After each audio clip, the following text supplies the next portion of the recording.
Hello, friends. This is a low rate hit, man. What I got here is a little gameplay on the map Village. Yeah, Village. I did Prestige. Everybody clapped for me. I mean, I was catching so much hell over Prestige and like it's some big deal, you know. So now I got to use all these damn noob guns all over and do this and that and get my stuff back to where I had it, which would take forever. I mean, hell, I don't play that much. I used to play every day of the week, you know. Now I might play a couple hours through the week, and then on the weekend I'm just a weekend warrior, you know. But so that's why it's kind of hard for me to prestige. I like to have all my stuff when I play. You know, I feel handicapped or something. I don't know.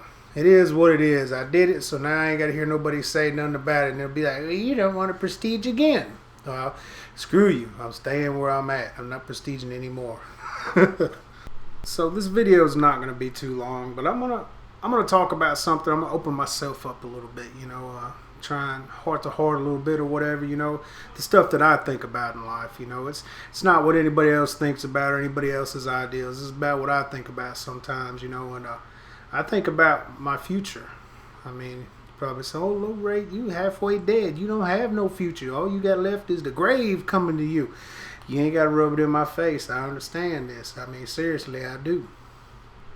But I was a kid in a weird generation, man. We had Electric Avenue on TV, Sesame Street, which I'm sure that stuff's still going on, you know, but it's come from a different era, man. I grew up in the damn ghetto, man. I mean, it was just horrible. It wasn't horrible. It wasn't that bad. I can't say that it was bad. It really wasn't. I mean, but growing up like that, I always thought of my future being different.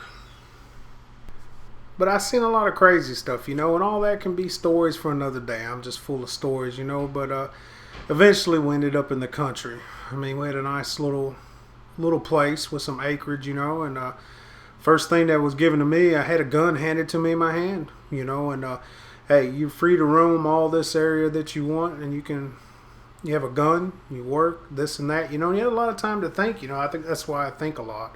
It's because I had so much time to think whenever I was younger. You know, besides playing video games, I was forced to go outside. Unlike me forcing my kids to go outside, I don't force them to go outside, man. I mean, when I was a kid, it was, you know, don't let the door hit you on the ass on the way out, you know, and that's where you stay at. You don't come inside, you know. You were forced outside. It's crazy. Who knows what the parents was doing inside? But I knew damn well I wasn't going in there. I was gonna get my ass whooped. That was for damn sure. But for some reason, I don't know where I got this from. It wasn't, you know, from the way I grew up was.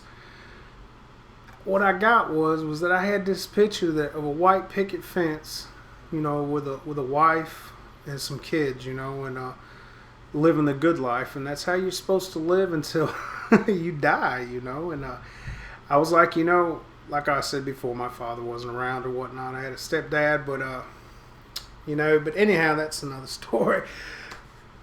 But me not having my father around, you know, I always told myself from a young age, you know, I wasn't gonna allow this. If I ever have children, I'm gonna be there for them regardless, you know. And I get married and everything. We have children, you know, like years later or whatnot, you know, and buy that first house, buy those new cars, you know, living good, you know, and coming from nothing to something, you know, busting your ass for, you know.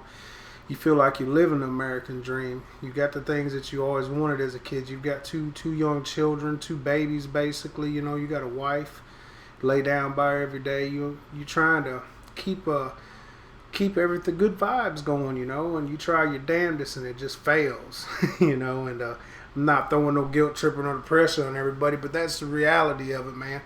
I tried my damnedest to make everything work, you know, did everything by the book like it's supposed to be done, and sometimes no matter what you do in life, it doesn't matter how much right you do, you know, there's still going to come wrong of it, you know, and a lot of wrong has come from that right there. And I think it's kind of burnt me later on in life, you know, but like everybody says, you're halfway gone anyhow.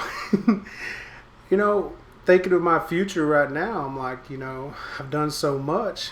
You know, I just want my kids to graduate and graduate high school. Not go to high school, but graduate high school, damn it. They're going to graduate. Make sure of that if I got to go to school with their ass every day.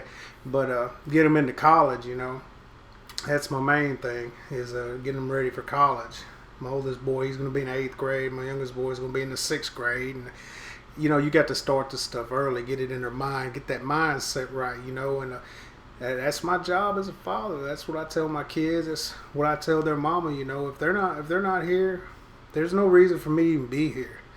You know, because that's the father's job. You know, and if they weren't here, I wouldn't be here. I'd probably go off myself somewhere or something. I'm not gonna lie to you. I love my children so much, and I just wouldn't feel right if I wasn't there for them all the time. You know, I don't tell them this, tell them that. You know, they're not probably gonna watch this video. They don't watch my videos. You know, they're probably burnt out on me doing videos. It's nothing but a thing. You know, but when they do get in college, I envision myself being in a 1-bedroom apartment with my internet, my computer, and my video games, 45 years old, doing these commentaries with some old people, some old friends I met, you know, and this right now is what I plan on doing, you know, until I die.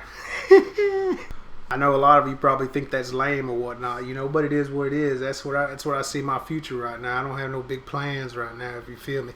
I do appreciate you guys coming by and listening to me ramble. You know, it makes me feel good when I can let this stuff off my chest and talk to you guys. And hey, go over an Internet 100 video giveaway, man. Somebody's going to win. Somebody's going to be happy. It's going to be a good thing. And as always, I appreciate you guys stopping by and checking out this video. I really do. And hey, I hope you guys have a good one.